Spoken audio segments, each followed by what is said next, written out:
I would like to seek the support.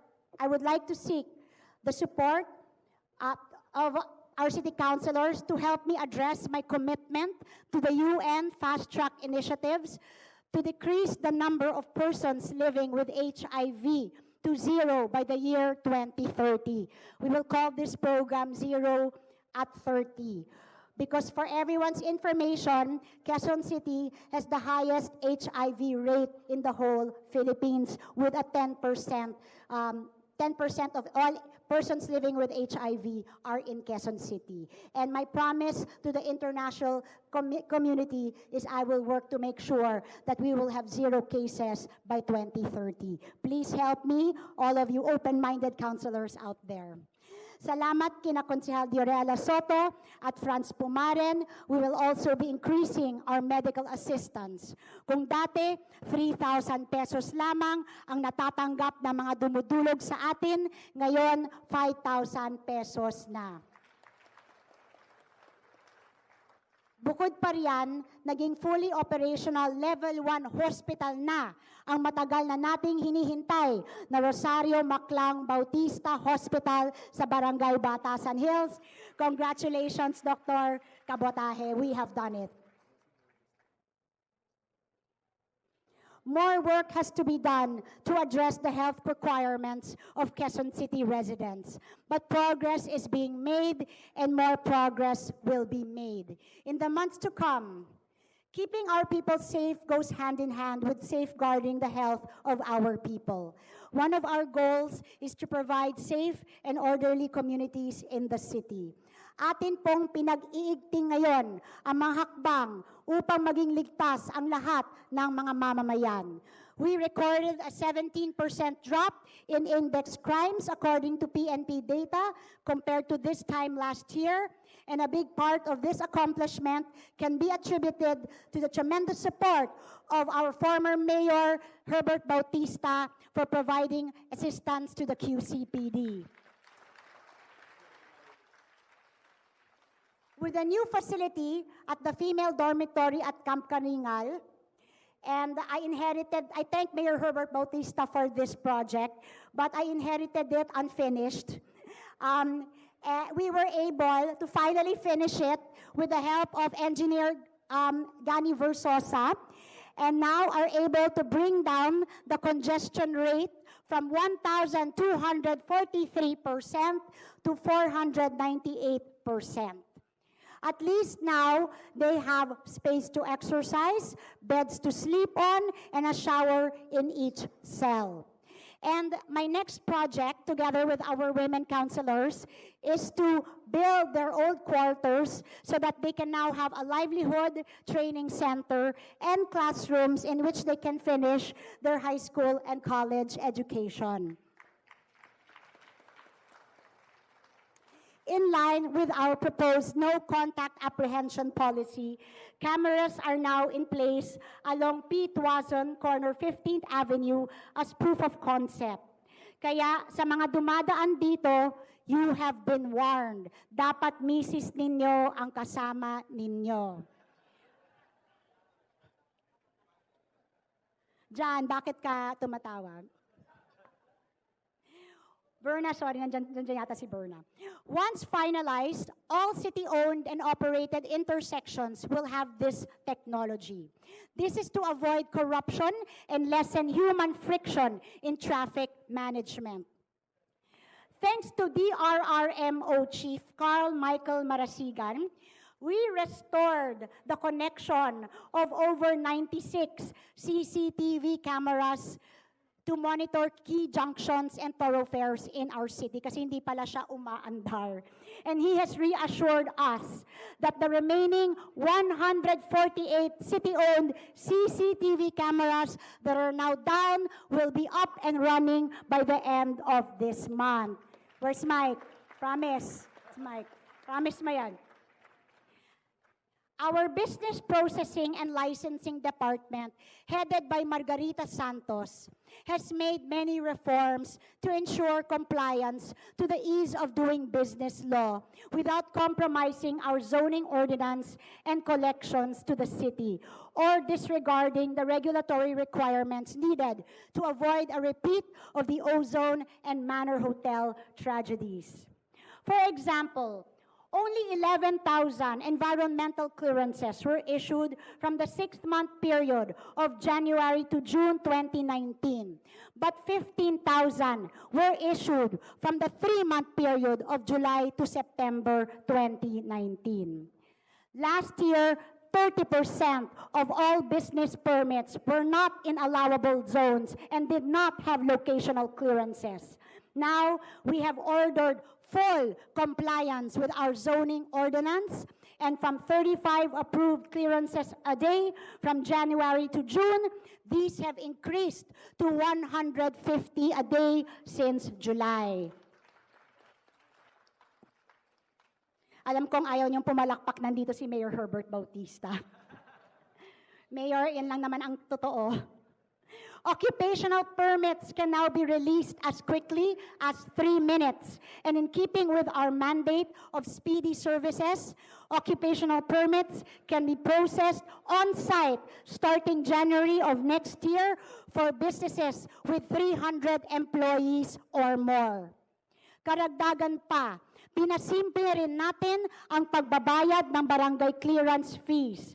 Daliga ng mga barangay led by Councilor Alfredo Rojas has also agreed to standardize their fees. Very soon, this will also be included in our business one-stop shop para dito na din babayaran ang barangay clearance fees at iba pang mga requirements para sa pagtayo ng negosyo. Pero katulad ng sinabi ko, lahat yan ay babalik sa inyo ang ating pong mga barangay. We are now working with partners to automate many of our processes so that applications and payments can be done from the convenience of your homes. We are likewise working to digitize documents across various departments and make public information available online to reduce your need to come to City Hall. We are also in the process of creating mini city halls in our districts to decentralize the processes of the local government.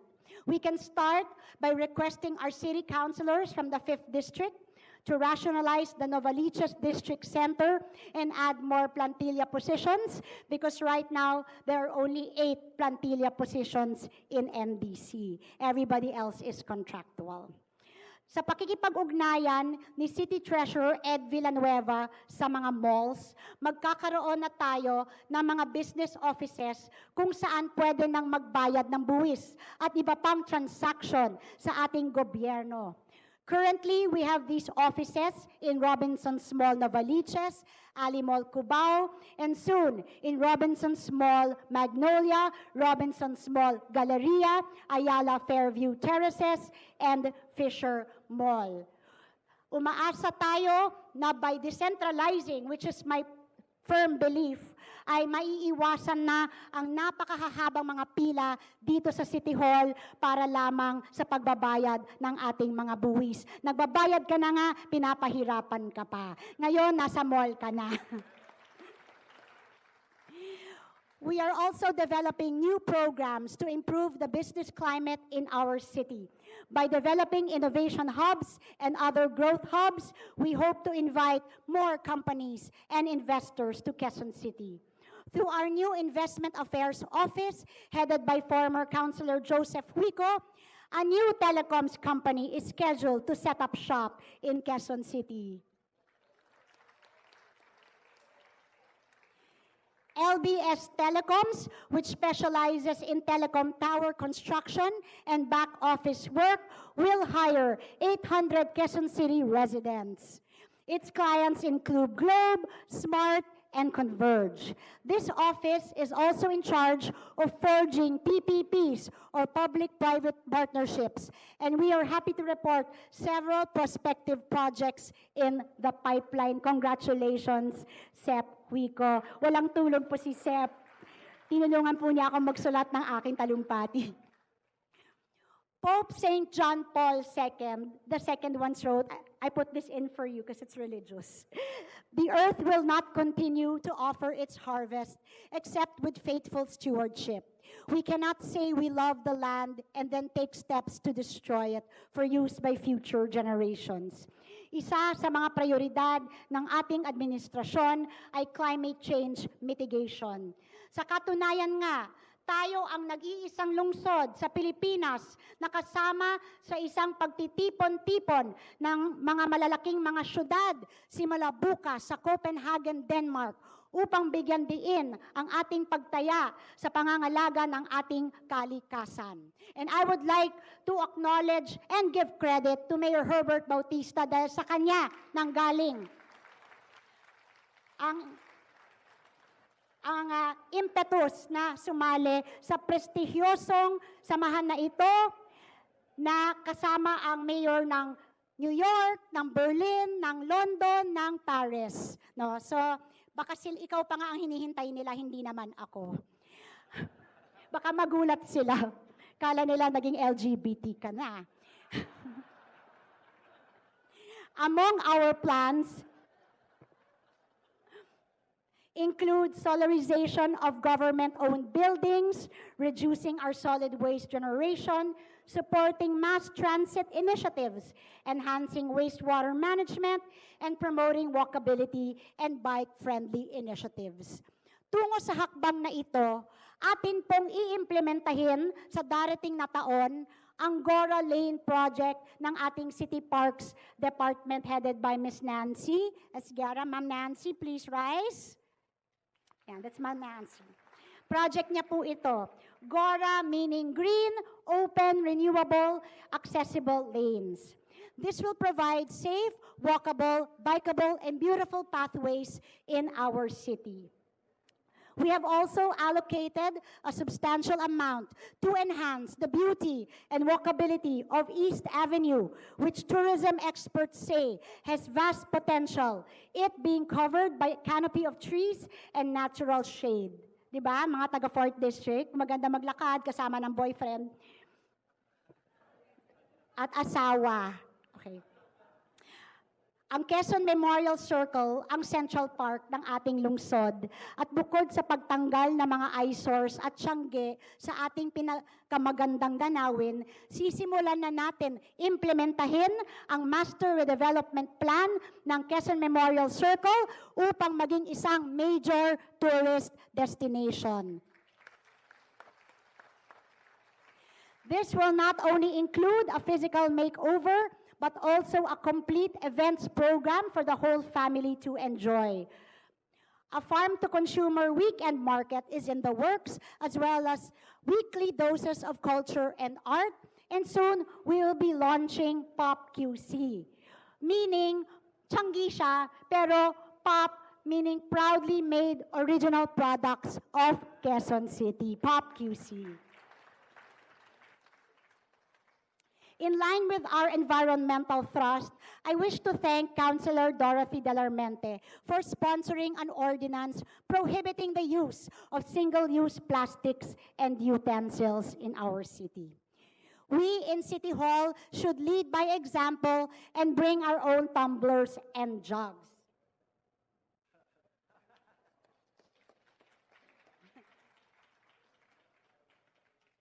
Nikki, itago mo yan. Sa'yo. This is something we hope to provide to all our public school children next year, along with water fountains in every school, so they can just fill up their water jugs. I appeal to the City Council to pass an ordinance creating the Climate Change and Environmental Sustainability Department that will lay down the groundwork to ensure the attainment of our climate change and sustainable development goals. The effects of climate change are most felt in countries like ours, as the DRRMO can attest, and Mike Marasigan and I are now best friends because nagsisimula kaming makipag-usap sa isa't isa ng 3:30 araw-araw. Very romantic. And we are grateful for the continuous efforts of our engineering department, headed by Engineer Isagani Versosa. Please take a bow. Isagani Versosa. To arrest flooding through continuous declogging of our sewerage and dredging of our waterways. Sa loob ng 100 araw, atin pong natanggal ang mahigit 320 cubic meters ng basura at dumi sa ating mga kanal at ilog. Hindi na rin po tayo magpapagawa ng riprapping kasi ito lagi ay nasisira, kundi puro retaining wall na lang para todo nang mawala ang pagbaha sa ating lungsod. Mga kapitan, palakpak. May cue yan, palakpak. We are happy to report that since our efforts started, the reports of flooding have dramatically gone down, as Mike Marasigan tells me every time it rains. Kasi lagi kong tinatanong, saan ba bumabaha, Mike, para makapagpadala tayo ng tulong, at ang lagi niyang sinasabi, wala pong baha, Mayora, ngayon. Kasabay ng ating pag-improve ng mga programa para sa ating kalikasan, mas naging matalino tayo sa pagtatayo ng mga infrastruktura sa ating lungsod. For our 2020 budget, we have set up an infrastructure committee to screen and evaluate all proposals. In line with this, we focused on 7 priority projects. Bukod sa mga nabanggit na paaralan kanina, we are also constructing the multipurpose hall in Barangay Santo Domingo, the Damayang Lagi Barangay Hall, and I'd like to commend Punong Barangay Boy Tanyag because pinayagan niyang tibagin po namin ang barangay hall ng Barangay Damayang Lagi dahil sa ating Bayanihan sa Lansangan program at bilang pasasalamat, siya ang una kong papagawan ng barangay hall. Pangalawa ka, Kapitana Rosa Magpayo. The redevelopment of Galas Public Market, Kamuning Public Market, Frisco Public Market, and Project 4 Public Market.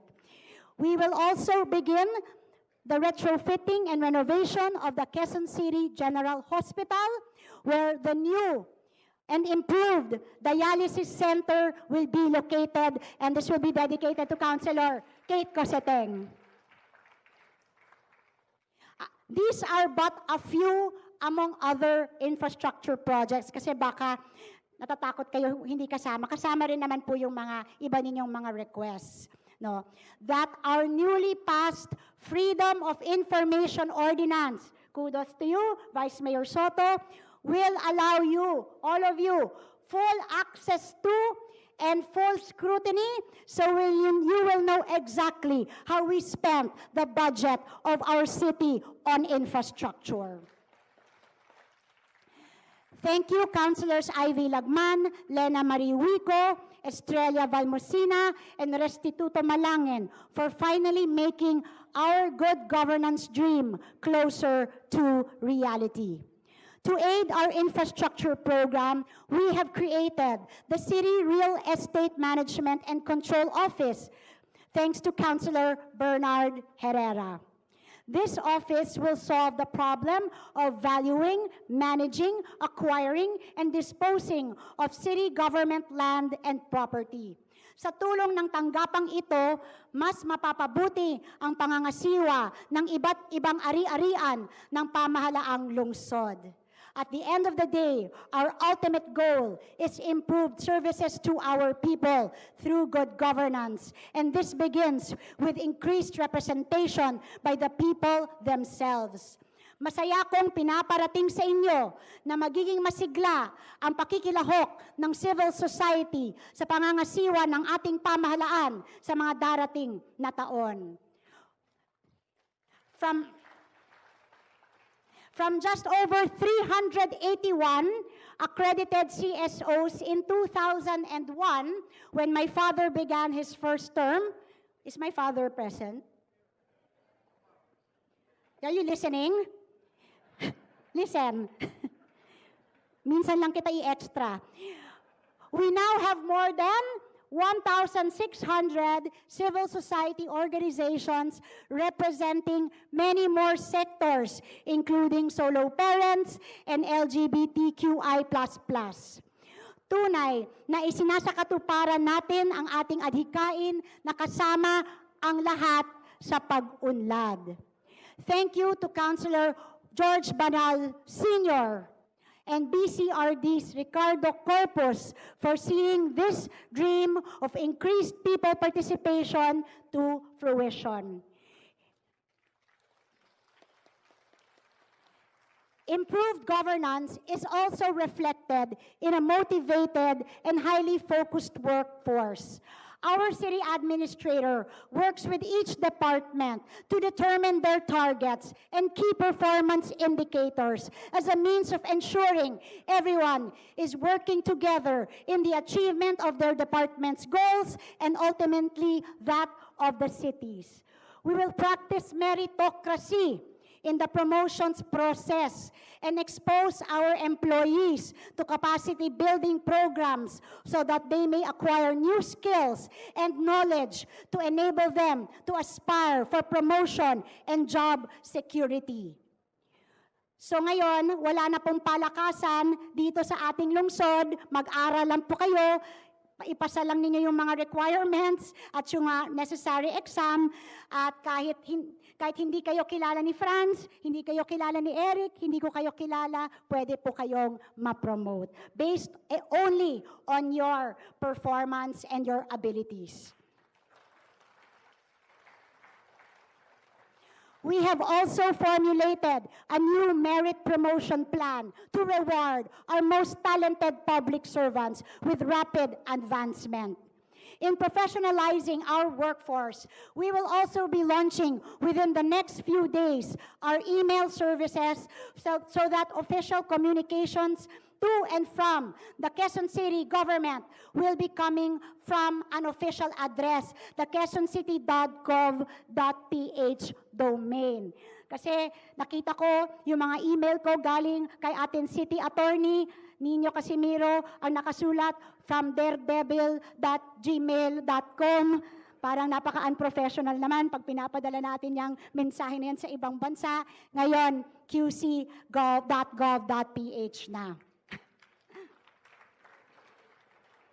Maglalaan rin tayo, eto, mga kawani, happy kayo dito ha, pumalakpak kayo. Maglalaan rin tayo ng 90 million pesos para sa mga benepisyong pangkalusugan para sa mga kawani ng lokal na pamahalaan by providing HMO o healthcare benefits for all City Hall employees. Our public servants will now have protection in times of emergency and sickness. Today, I am happy to tell you, I will sign an ordinance granting anniversary bonus to all employees of the local government as part of the 80th foundation anniversary. Hindi yata kayo kasama do. And in keeping with our speedy service delivery, next week you will receive that bonus.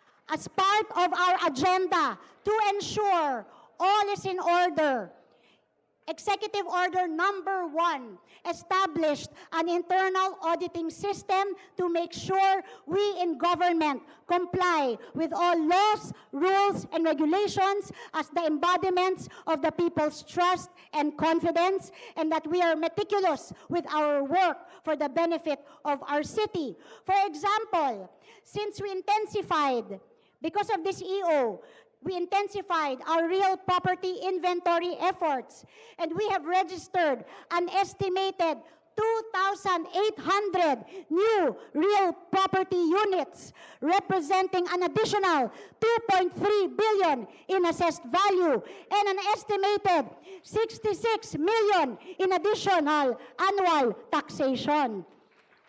May pera naman pala diba? Sa interes din ng maayos, mahusay, mabilis at di kalidad na serbisyo, mahalaga din na malaman namin agad-agad ang inyong mga reklamo, hinaing at suhestyon. Kaya naman, amin pong pinagtibay ang ating linya ng komunikasyon. Salamat kay Carlo Versonilla. Carlo, Kaloy, take a bow. Or are you absent? There's Kaloy. We have strengthened our 122 and 8888 emergency and public service hotlines. Globe landlines and mobile users can now access our 122 number, which in the past was only limited to smart users. Sa loob lamang ng 100 araw, kami po ay sumagot ng mahigit 2,800 mga tawag galing sa inyo. Yung iba prank call. Sa pagsisikap ng ating mga call center operators, marami na po tayong naligtas na buhay, natugon ng problema, naayos na serbisyo, at napag-alaman ng katiwalian. Pero anonymous sila, ayaw nilang sabihin.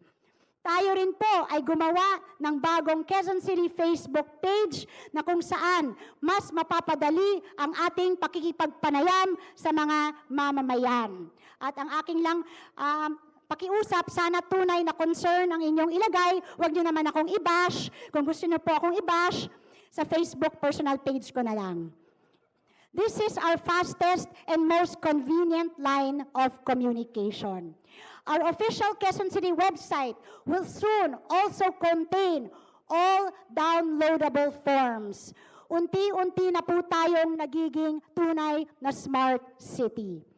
Quezon City, my friends, is at a crossroads as we mark its 80th year. Sa ating selebrasyon ng ating 80th anniversary, marami po kaming inihandang mga aktibidad at programa para sa ating selebrasyon. Kayo pong lahat ay aking iniimbitahan na makipagsaya sa pagdiriwang ng ating anibersaryo.